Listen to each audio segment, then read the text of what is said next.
Jemaat yang dikasihi Tuhan, selamat sore. Kita akan memulai ibadah sore ini dengan menggunakan tata ibadah Hari Doa GPIB dalam rangka mempersiapkan diri untuk menyambut Jumat Agung. Itu tubuh, mengucur darah, rubuh, patah. Mendampar tanya, aku salah. Kulihat tubuh mengucur darah. Aku berkaca dalam darah. Terbayang terang di mata masa. Bertukar rupa ini segera. Mengatup luka, aku bersuka. Itu tubuh mengucur darah.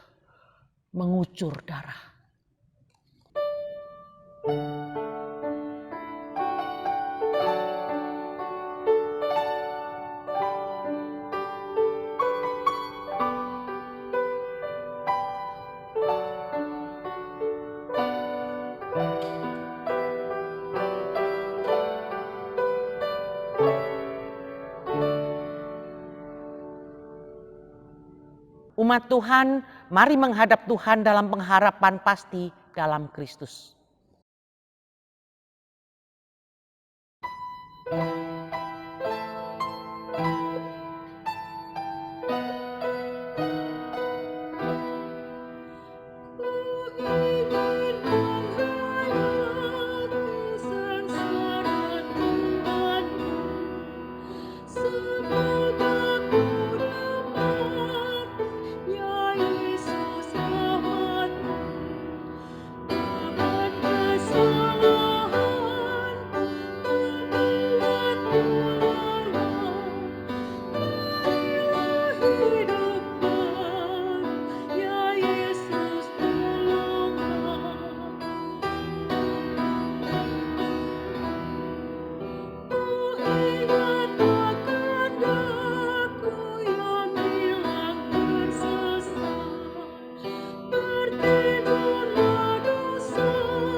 Ku coba berjalan sendiri karena merasa kuat dan mampu.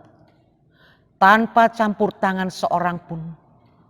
Di jalan hidup yang kutentukan sendiri. Berjalan kemanapun yang ku mau.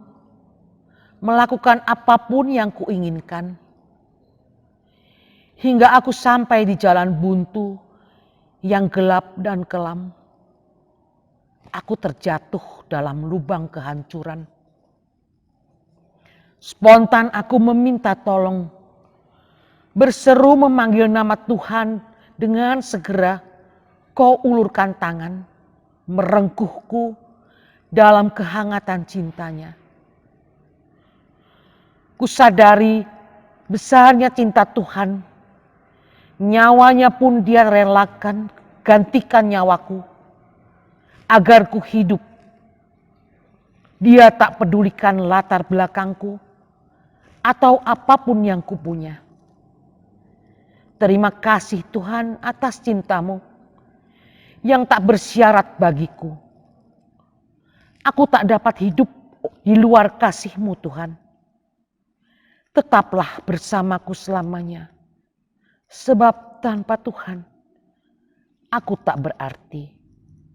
Amin.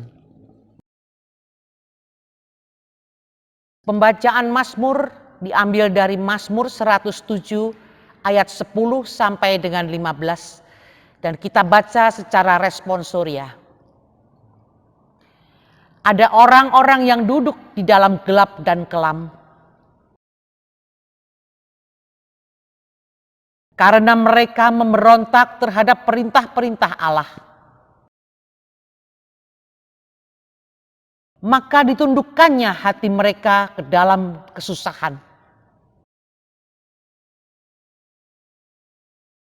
Maka berseru-serulah mereka kepada Tuhan dalam kesesakan mereka.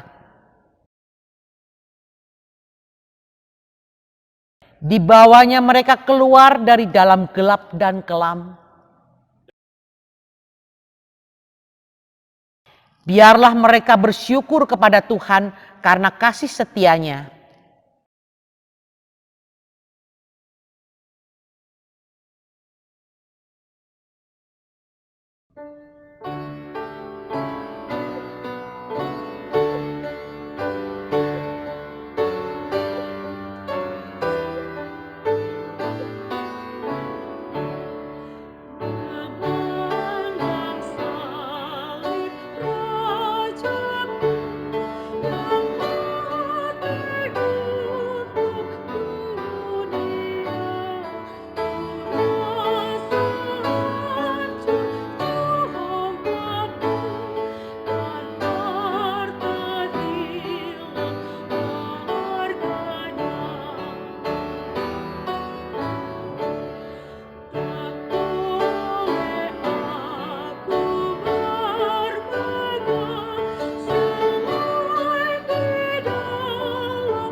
Tiba saatnya kita masuk dalam pemberitaan firman, tapi sebelum kita membaca dan merenungkan firman Tuhan, Bapak Ibu marilah kita berdoa.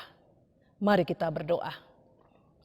Bapa di dalam surga, sore hari ini kami rindu untuk mendengarkan firman-Mu. Oleh karena itu kuasailah hati dan pikiran kami, supaya ketika Engkau berbicara kepada kami boleh mendengarnya dengan baik, dan dengan kemauan sungguh kami melakukannya dalam kehidupan nyata kami. Berbicaralah kepada kami karena kami anak-anak-Mu telah bersedia untuk mendengarkannya. Amin.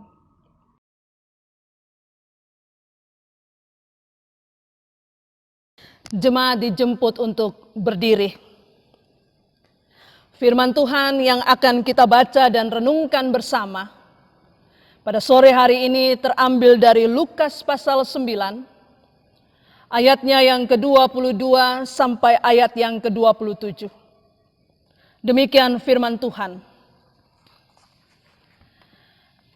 Dan Yesus berkata, Anak manusia harus menanggung banyak penderitaan dan ditolak oleh tua-tua, imam-imam kepala, dan ahli-ahli Taurat. Lalu dibunuh dan dibangkitkan pada hari ketiga. Katanya kepada mereka semua, setiap orang yang mau mengikut aku, ia harus menyangkal dirinya, memikul salibnya setiap hari, dan mengikut aku. Karena barang siapa mau menyelamatkan nyawanya, ia akan kehilangan nyawanya. Tetapi barang siapa kehilangan nyawanya karena aku, ia akan menyelamatkannya. Apa gunanya seseorang memperoleh seluruh dunia, tetapi ia membinasakan atau merugikan dirinya sendiri? Sebab barang siapa malu karena aku dan karena perkataanku, Anak Manusia juga akan malu karena orang itu. Apabila ia datang kelak dalam kemuliaannya Dan dalam kemuliaan Bapa dan malaikat-malaikat kudus, aku berkata kepadamu, sesungguhnya di antara orang yang hadir di sini, ada yang tidak akan mati sebelum mereka melihat kerajaan Allah. Demikianlah pembacaan Alkitab. Berbahagialah semua orang yang mendengarkan firman Tuhan, serta melakukannya dengan sungguh-sungguh. Terpujilah Tuhan Yesus, Hosiana.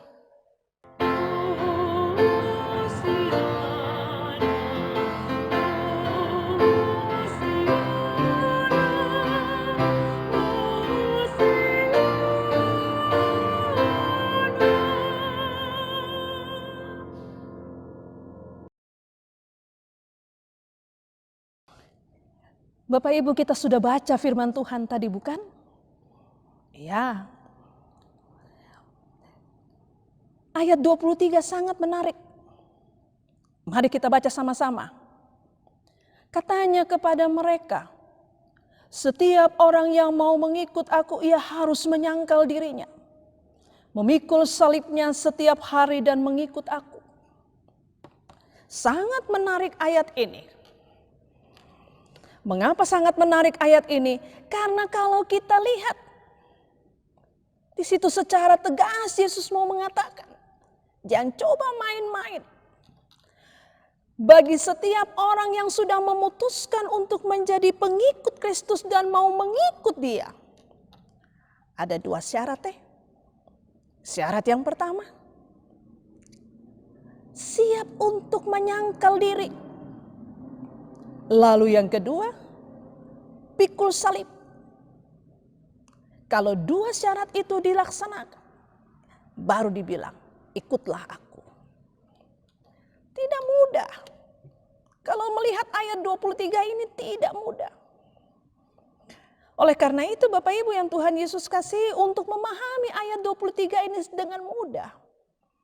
Saya mengajak Bapak Ibu untuk mendengarkan cerita. Berangkat dari kisah nyata. Bagaimana satu keluarga mengaku untuk mengikut Kristus, pada akhirnya satu keluarga ini harus dibunuh.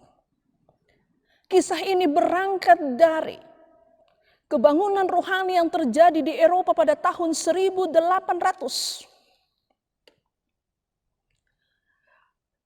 Para misionaris,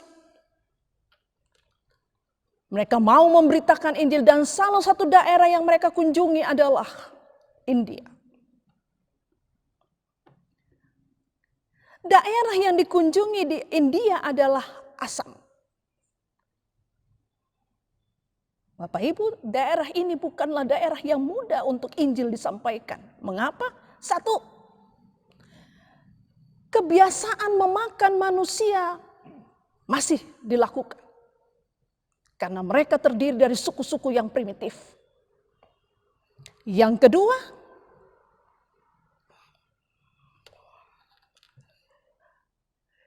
salah satu yang menjadi status sosial bagi kalangan ini adalah memakan kepala manusia.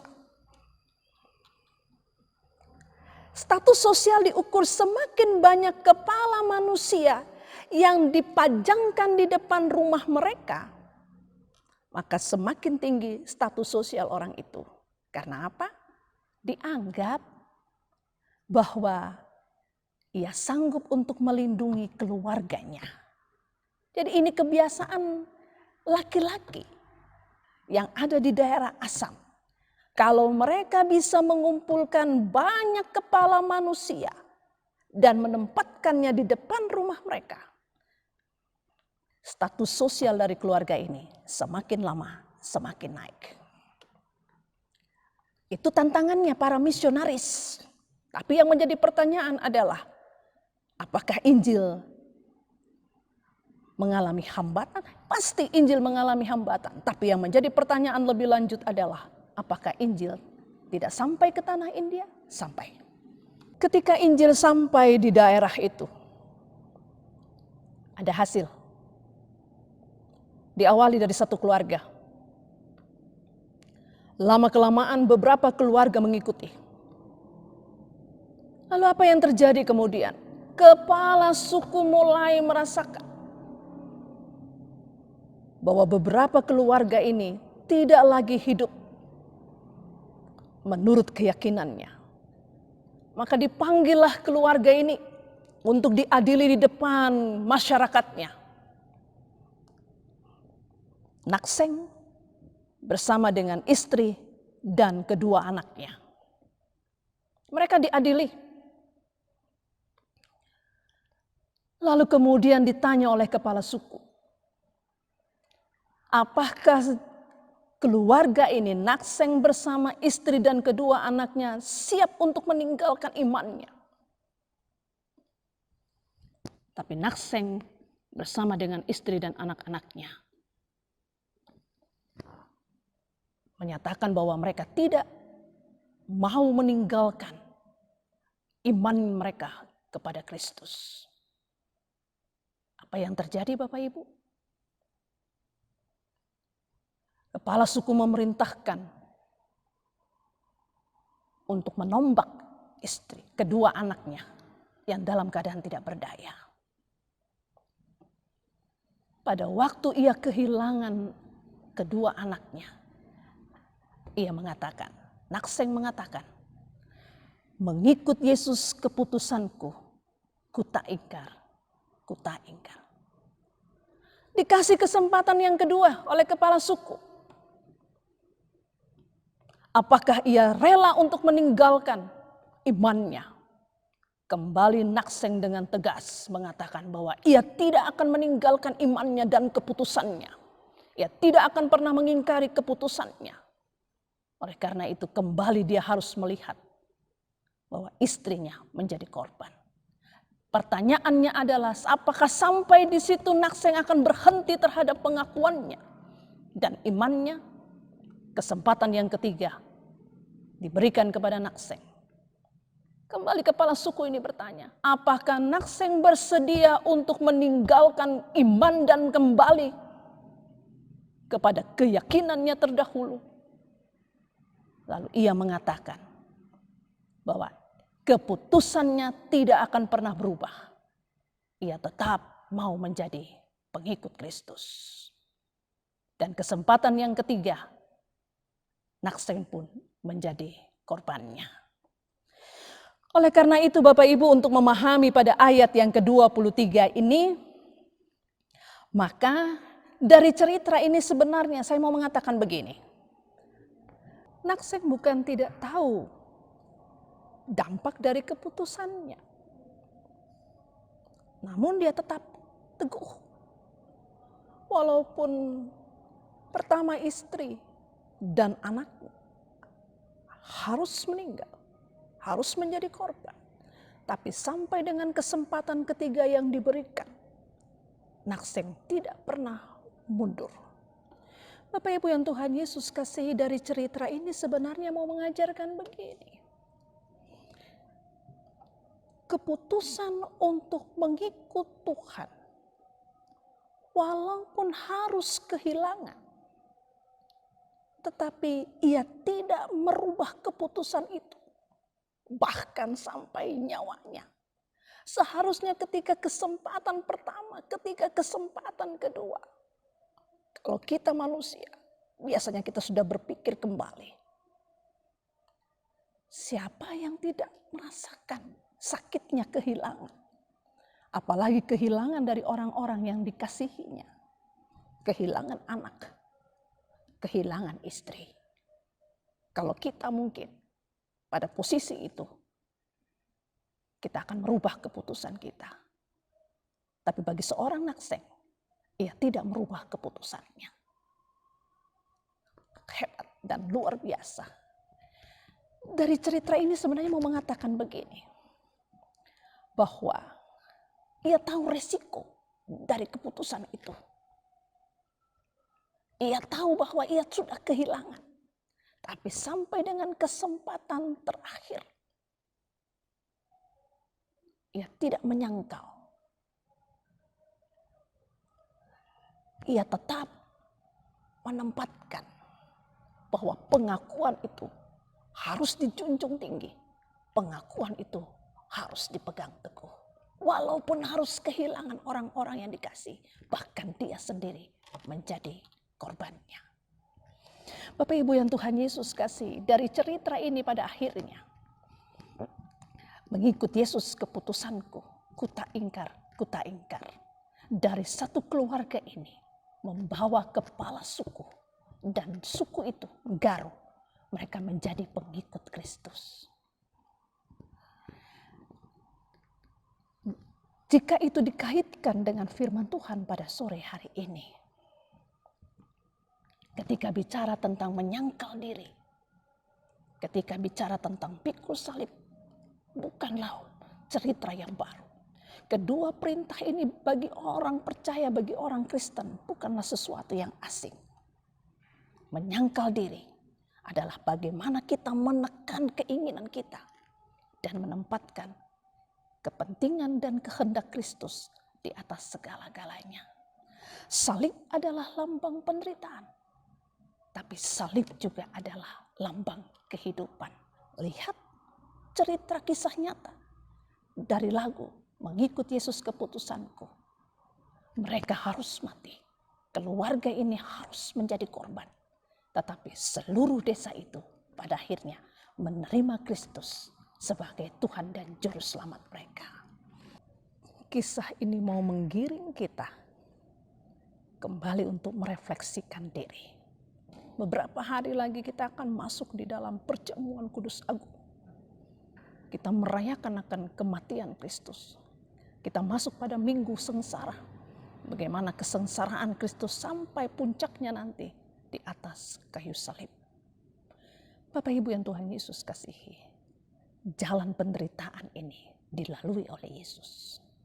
Ia mau mengatakan bahwa ia tunduk di bawah kehendak Bapa, dan salib yang adalah lambang penderitaan membawa kehidupan kepada manusia.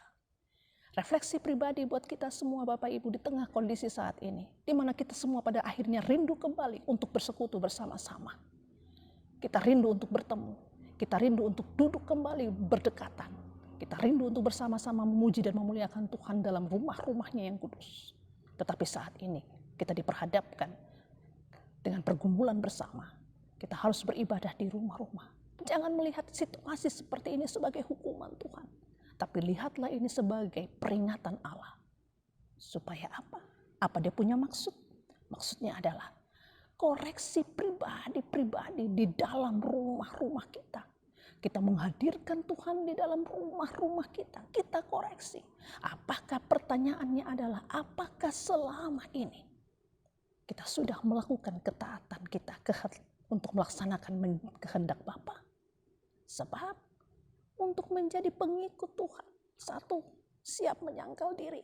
Menyangkal diri artinya menekan keinginan sendiri dan menempatkan keinginan dan kehendak Bapa sebagai hal yang paling utama yang mengatur dan mengarahkan kehidupan kita. Dan yang kedua, siap untuk menanggung segala resikonya ketika kita menerapkan apa yang menjadi keputusan dan kehendak Bapa. Oleh karena itu, kita masuk di rumah-rumah, ibadah di rumah-rumah, supaya ada refleksi pribadi, ada pertobatan pribadi, hubungan pribadi dengan Tuhan diperbaiki. Dan setelah semua itu diperbaiki, kita akan kembali kumpul bersama untuk memuji dan memuliakan nama Tuhan dalam persekutuan yang ada. Oleh karena itu Bapak Ibu yang Tuhan Yesus kasihi, mari kita mempersiapkan diri untuk merayakan kematian Kristus di kayu salib. Biarlah dengan firman Tuhan pada sore hari ini yang mengatakan menjadi murid Kristus, siap menyangkal diri. Yang kedua, siap pikul salib.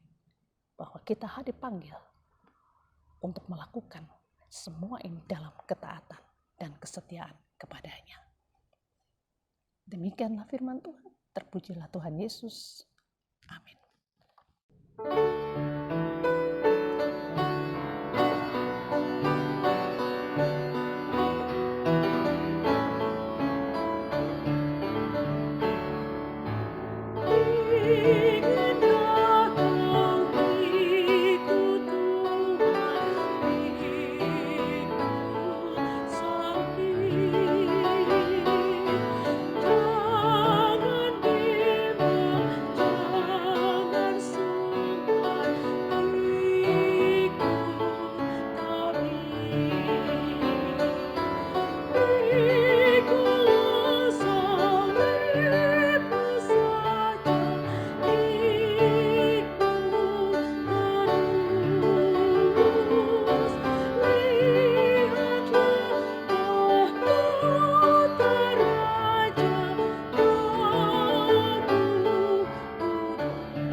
Jemaat, kita masuk dalam doa syafaat.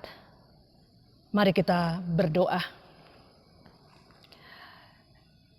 Bapa di dalam surga, Engkau menjumpai kami lewat firman yang kami baca dan kami renungkan bersama. Mengucap syukur untuk firman yang boleh kami renungkan. Biarlah firman ini menguatkan iman percaya kami, bahwa sebagai pengikut-pengikut Tuhan, keputusan menjadi pengikut-pengikut Tuhan, kami harus siap untuk menanggung berbagai resikonya.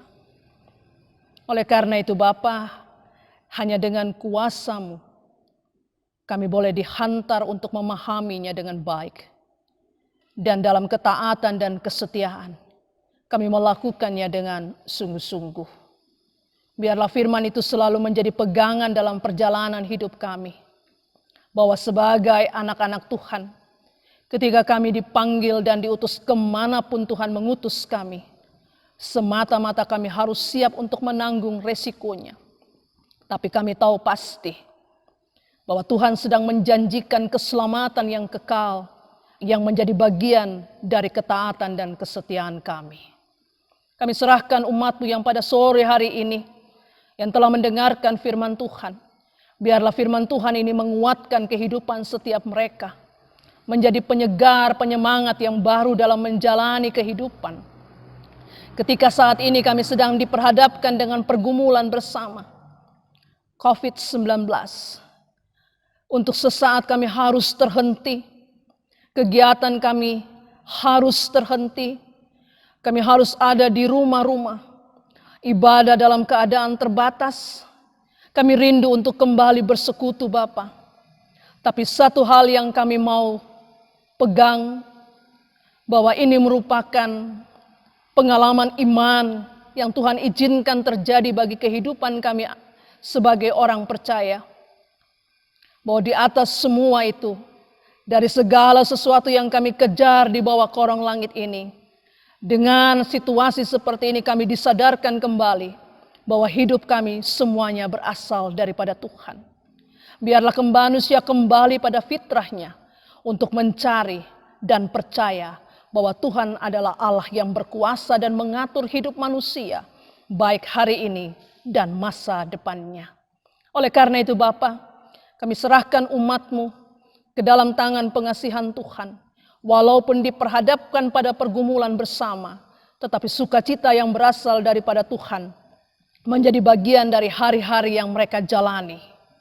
Kami berdoa Bapa untuk jemaat yang sakit. Kami serahkan mereka ke dalam tangan pengasihan Tuhan. Biarlah Tuhan melawat kehidupan mereka. Tuhan menjawab apa yang menjadi kerinduan mereka. Tuhan tolong. Tuhan hadir untuk menjadi dokter dan tabib dalam pergumulan setiap mereka. Kami juga mau berdoa ya Bapa, untuk menyerahkan kehidupan jemaat kami dimanapun mereka berada. Saat ini dengan kondisi yang seperti ini, banyak sekali yang menjadi pergumulan dalam kehidupan mereka. Aktivitas pada akhirnya banyak yang tertunda. Tuhan, Engkau adalah sumber hidup. Ke dalam tangan-Mu kami serahkan. Biarlah dalam kondisi yang seperti ini pun, mereka tetap menikmati hidup. Mereka tetap menikmati berkat Tuhan. Mereka selalu dicukupkan. Kami juga mau berdoa ya Bapa, bagi kondisi negara dan bangsa kami. Tuhan berkati para pemimpin kami dalam mengatasi situasi COVID-19 ini. Tuhan berkati mereka dengan berbagai upaya dan tindakan yang mereka sudah tempuh. Atas kerjasama semua pihak, biarlah semua itu boleh dikerjakan bersama-sama sehingga badai ini pun cepat berlalu. Bapa dalam surga, terima kasih Bapa. Kami tahu sungguh di balik pergumulan bersama ini, kami tahu bahwa Tuhan tidak akan pernah meninggalkan kami. Tuhan selalu ada bersama-sama dengan kami. Tuhan menguatkan kami. Tuhan menjamin kehidupan kami. Bahkan Tuhan menjamin keselamatan kami. Inilah doa kami. Dan doa ini kami alaskan di dalam doa sempurna yang Tuhan ajarkan kepada kami. Bapa kami yang di sorga, dikuduskanlah nama-Mu. Datanglah kerajaan-Mu, jadilah kehendak-Mu, di bumi seperti di sorga. Berikanlah kami pada hari ini makanan kami yang secukupnya, dan ampunilah kami akan kesalahan kami, seperti kami juga mengampuni orang yang bersalah kepada kami. Dan jangan bawa kami ke dalam pencobaan, tapi lepaskanlah kami daripada yang jahat.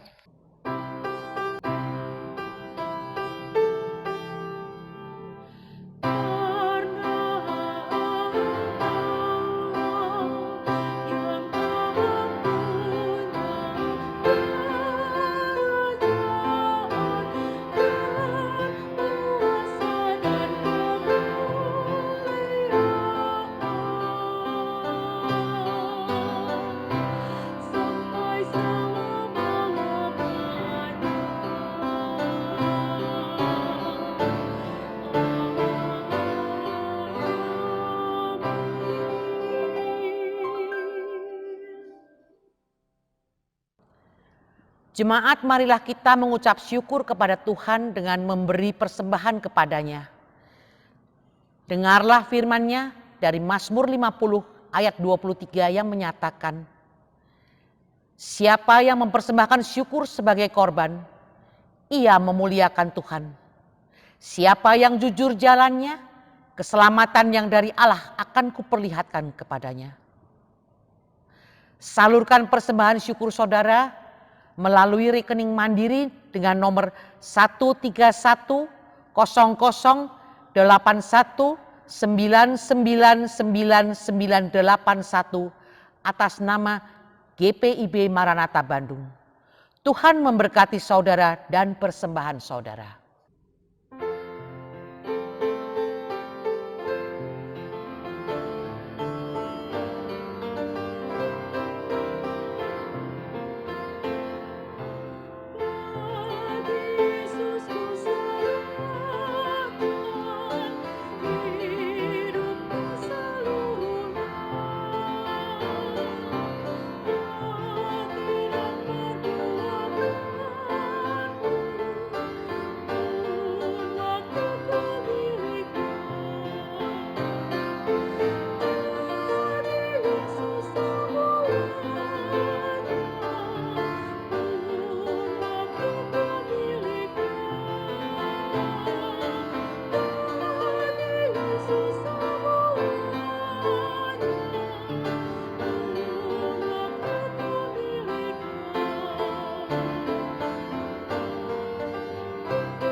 Umat Tuhan, marilah berdoa. Allah Maha Baik, Engkau melimpahkan berkat dan anugerah dalam kehidupan kami setiap saat. Kami bersukacita sebab dengan senang dan ketulusan hati, kami dapat memberikan persembahan ini.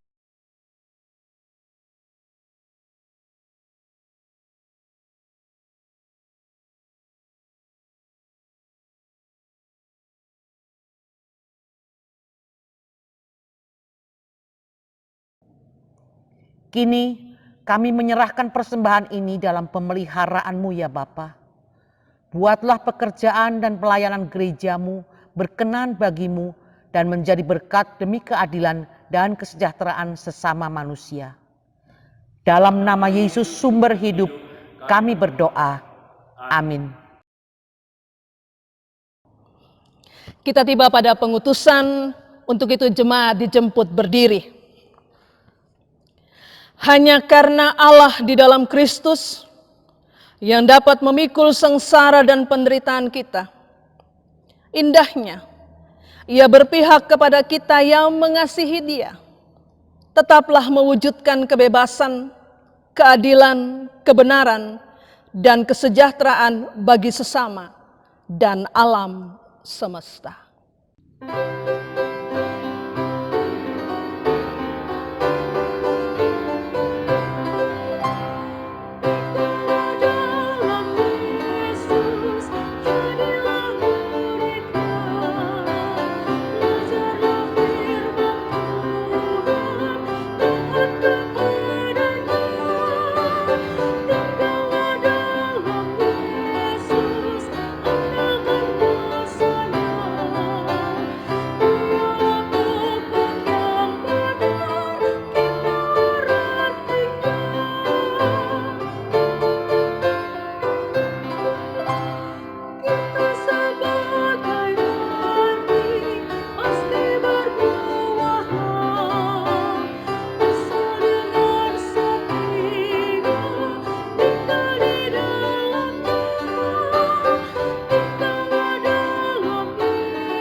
Kita tiba pada berkat, untuk itu jemaat arahkanlah hati dan pikiranmu masing-masing kepada Tuhan dan terimalah berkat-Nya. Kasih karunia Tuhan Yesus Kristus, kasih Allah Bapa dan persekutuan Roh Kudus menyertai saudara mulai saat ini sampai selamanya.